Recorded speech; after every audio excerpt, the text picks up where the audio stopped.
Coach, a big win tonight. Kind of had to fight for it at the end, but your kids showed some character down that stretch. Can you learn something from losing a lead like that and hanging on? Yeah, we haven't played with too many leads.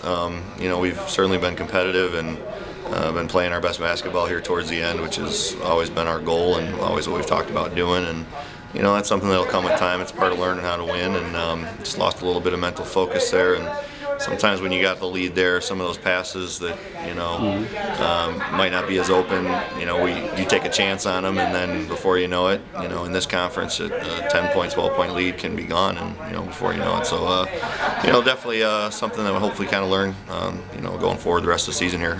The first time you played them, they pretty well handled you at their place. Was that something you kind of remembered and made some adjustments from that game? Yeah, that game left a sour taste in our mouth, and something that we kind of have brought up periodically as kind of the low point for us. And that was a game where we just kind of shut down mentally after they hit some big shots, and then it kind of got out of hand. So yeah, that provided a little bit of extra motivation, and we didn't think that was a representation of who we really are as a team, and we've improved since then, and we wanted to show it. So. Yeah, your kids played real well tonight, really, on offense and especially on defense tonight, even when you count those last couple of minutes where they cut into that lead a little bit.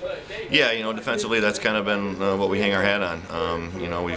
We thought that if we increased some pressure on the perimeter with their shooters, they'd have a little bit more difficult time executing their offense, and we just wanted them to, if they were going to hit shots, that they were going to hit contested shots, and for the most part we did that, and we still thought we could have shored up the rebounding a little bit. Tatum's a beast down there, and I like the way he plays, and a real physical player, and tough guy to keep off the glass, but it's his credit. He really battled down there, so I think that's something going forward that we'll have to continue to focus on.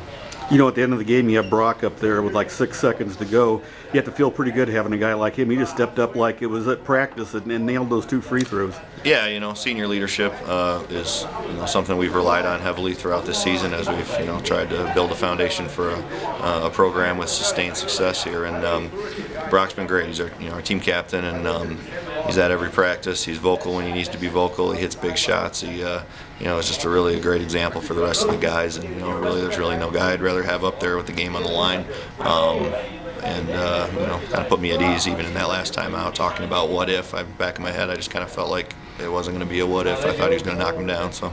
Alan White hits that slam tonight. How much did that set the tone for the rest of the half after that? Yeah, Alan, when you got that kind of ability, sometimes it's a little bit of a burden because your teammates are always yelling at you to throw one down and whatnot. But then when you do, they get pretty fired up, and it's been that way lately. And it's nice to see him, be more aggressive. He's always had that ability, but part of his, I think part of it is his teammates giving him the confidence that he can do that kind of thing, and he knows that when he does that they're going to get fired up. So it's always nice to have that little bonus, but it's still 2 points, and you got to bust your behind back on defense. So. He's just a junior too. I think he's been playing real well, especially after the first part of the season. Yeah, we talked to him about how big of a year it is for him here, and he's really been a lot more aggressive. And I think he's really just kind of taken it to heart that he's a real talent, and that his teammates think the world of him, and that if he leads us on the court, they're going to follow him. So, and we all, we as coaches will as well. So it's been great to see, and he's made significant strides that we're very pleased with. What's the goal for the rest of the season now with these kids? More of the same. Honestly, that's kind of the message. More of the same, regardless of the opponent. We know now we compete with everybody, and that's been our message all, the whole way. And, this game was one of those where we really didn't compete the last time we played them, and we knew that we could. We competed very well with Boylan last Friday, and we got another tough contest here this Friday against Auburn, and we competed against them last time. And, we're just going to take it one game at a time, and we're going to, see where we end up. And, we got the opportunity to host a regional, and it's always a bonus to be able to play a few more games at home. I'd like the opportunity to argue for, as high of a seed as we can get. And, if we're playing our best basketball at the end of the season like we are, it might be something that other coaches take notice of. So. Thanks, Coach. Thank you, Dave.